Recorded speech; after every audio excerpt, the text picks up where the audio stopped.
नाशिकमध्ये होणाऱ्या सिंहस्थ कुंभमेळ्यासाठी राज्य सरकारने प्राधिकरणाची स्थापना केलेली आहे.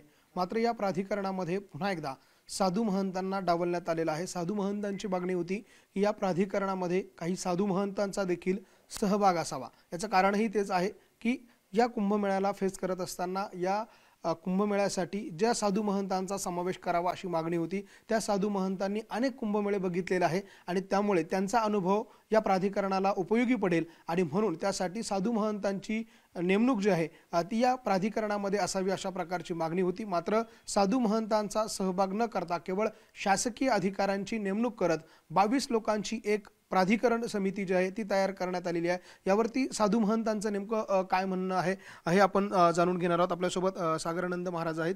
महाराज, कुंभमेळ्याचं प्राधिकरण झालेलं आहे. आपली मागणी होती की यामध्ये साधू महंतांचा सहभाग असावा. आता सहभाग झालेला नाहीये.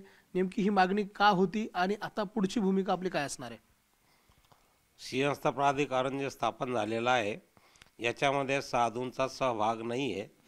आमची सुरुवातीलाच मागणी होती, कारण साधूचा सहभाग याच्याकरिता असावा की साधूंना अनेक कुंभ केलेले असतात आणि एक जागेवरचे नाही तर इतरत्र सर्व जागेवरचे 5-5, 6-6, 7-7 कुंभ केलेले असतात. त्यांना वेगळ्या वेगळ्या कुंभाचे वेगळे अनुभव असतात.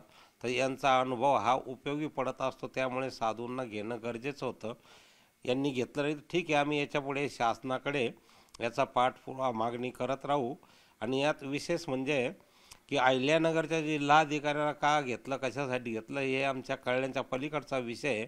की अहिल्यानगरचा आणि कुंभाचा कुठेही काडीचा एक संबंध येत नाही आहे.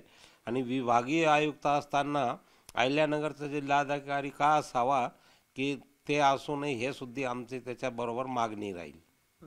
महाराज, प्राधिकरणामध्ये साधू महंतांना खरं तर मुख्यमंत्री नाशिकला आलेले होते, त्यावेळेला मागणी केली होती. म्हणजे नेमकं हे साधू महंतांना का टाळलं गेलं असं आपल्याला वाटतं? साधू महंतांना याच्यामुळे टाळलं, साधू महंतामुळे यांना काही अडचणी निर्माण होऊ शकतात. त्यामुळे बहुतेक यांनी साधूंना टाळलं असावं. तर हरकत नाही, परंतु यांनी प्राधिकरण स्थापन केलं की हे एक स्वागताचा निर्णय आहे. याच्यापुढे आम्ही प्रयत्न करू. शासनाला वाटलं तर याच्या पुढे सहभाग करून घेतील.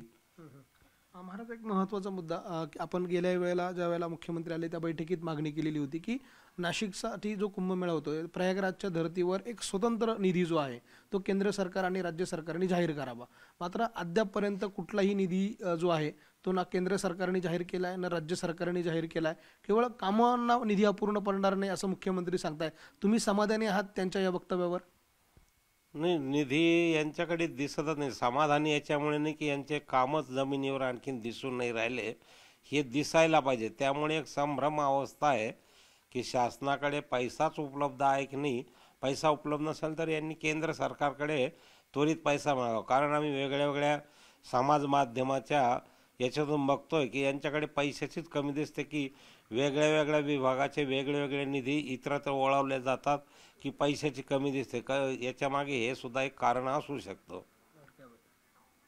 निधी कमी पडतोय, मग आता यांच्याकडे जर निधी नसेल तर ही कामं होतील असं आपल्याला वाटतं का? जर नसेल होणार तर मग काय सरकारने उपाययोजना कराव्या? कधीपर्यंत आपल्याला अपेक्षा आहे का हे एक स्वतंत्र निधी जाहीर करतील? यांनी तर हा निधी आतापर्यंत जाहीर करायलाच पाहिजे होता. फार वेळ झालेला आहे.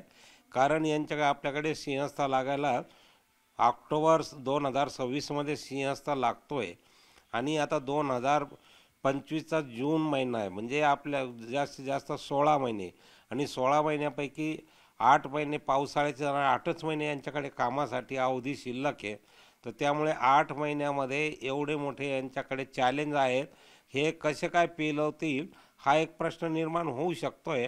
परंतु एकच बस आमच्या पुढे यांनी ठेवलं आहे की एक विभागीय आयुक्त आणि जिल्हाधिकारी, 2 चांगले अधिकारी दिलेले. पण अधिकारी जरी चांगले असेल, यांना निधी ताबडतोब उपलब्ध केला तर अधिकारी काम करतील. नुसतं घोषणा करून होणार नाही आहे. ते आणखी निश्चितच करत नाही की 1 जूनच्या बैठकमध्ये नाशिकला यांनी सांगितलं की आम्ही 4,000 कोटी रुपयाची टेंडर ऑलरेडी पास करून बसलेलो आहोत. मग कामाची तर कुठे सुरुवात दिसत नाही आहे. महाराज, महत्त्वाची कामं कुठली वाटत आहे नाशिक आणि त्र्यंबकेश्वरच्या कुंभमेळ्याच्या दृष्टीने? त्र्यंबकेश्वरचं जर आपण बघितलं तर कुशावर्ताची जागा अतिशय छोटी आहे, तिथल्या अतिक्रमणाचा मुद्दा आहे, तिथल्या रस्त्यांचा मुद्दा आहे, नाशिक त्र्यंबकेश्वर चौपदरीकरणाचा मुद्दा आहे. यामध्ये आपल्याला महत्त्वाचे कुठले मुद्दे वाटतात की ते सोडवणं सरकारसमोर आव्हानात्मक आहे?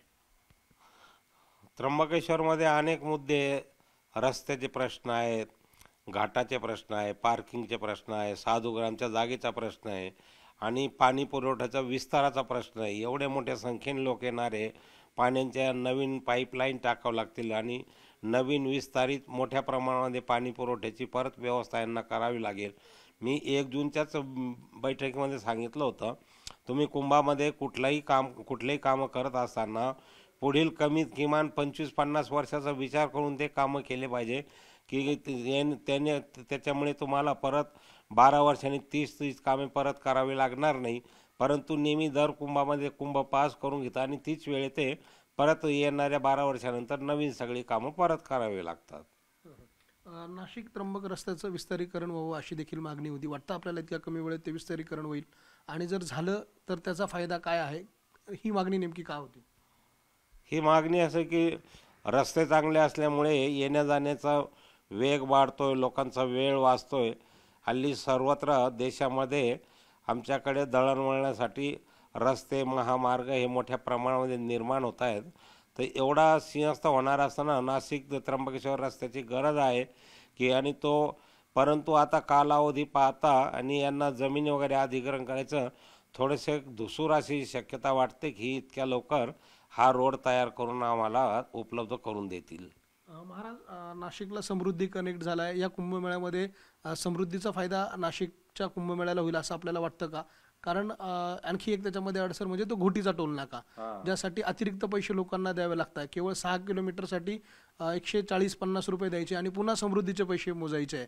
त्यामुळे साधू महंतांना तर कुंभमेळ्यामध्ये टोल माफीचा निर्णय सरकारला, मात्र सामान्य जे भाविक येतात त्यांच्यासाठी सरकारनं काही भूमिका किंवा काही निर्णय त्या टोल नाक्याच्या संदर्भात घेतला पाहिजे असं आपल्याला वाटतं का? घोटीच्या टोल नाक्या संदर्भात सरकारने तो बंद केलाच पाहिजे. कारण त्र्यंबकेश्वरून समृद्धीला जाताना फक्त 6 किलोमीटरसाठी 150 रुपये 140 रुपयाचा टोल भरायचा आणि पुढे जायचा आणि परत दुसऱ्यांदा समृद्धीचा टोल भरायचा. हे लोकांना सुद्धा परवडणार नाही. त्याकरिता शासनाने तो टोल बंद केलाच पाहिजे. आपण बघतोय आपल्यासोबत महाराज होते सागरानंद. त्यांनी अतिशय वेगवेगळ्या प्रकारच्या मागण्या केलेल्या आहे. सिंहस्थ कुंभमेळ्याची जी प्राधिकरण स्थापन झालेलं आहे, या प्राधिकरणामध्ये साधू महंतांचा सहभाग असावा ही मागणी पुढच्या काळामध्ये देखील आपली असणार आहे. ही आग्रही मागणी यासाठी होती की या कुंभमेळ्यामध्ये साधू महंतांचा जो मागच्या कुंभमेळ्याचा जो अनुभव आहे त्याचा फायदा प्रशासनाला होईल, सरकारला होईल आणि म्हणून त्यासाठी साधू महंतांचा सहभाग असणं अपेक्षित होतं. मात्र तसं न करता ज्या अधिकाऱ्यांची गरज नाही आहे, अर्थात जिल्हाधिकारी अहिल्यानगर यांची या प्राधिकरणामध्ये गरज नसताना त्यांची नियुक्ती झाली, मात्र साधू महंतांची नियुक्ती झालेली नाही आहे. या सगळ्या गोष्टीवरती नाशिकमधल्या काही साधू महंतांनी नाराजी व्यक्त केलेली आहे. इतकंच नाही तर कुंभमेळ्यासाठी अद्याप तो कुठलाही ठोस निधी जो आहे तो सरकारकडनं दिला गेलेला नाही आहे. त्यामुळे कुंभमेळ्याच्या बाबतीत सरकार हलगर्जीपणा करतंय का, निष्काळजीपणा करतंय का, अशा प्रकारचे प्रश्न या सगळ्याच्या निमित्तानं उपस्थित होत आहे. व्हिडिओ जर्नलिस्ट हेमंत बागुलसह लक्ष्मण घाटोळ, न्यूज 18 लोकमत, त्र्यंबकेश्वर, नाशिक.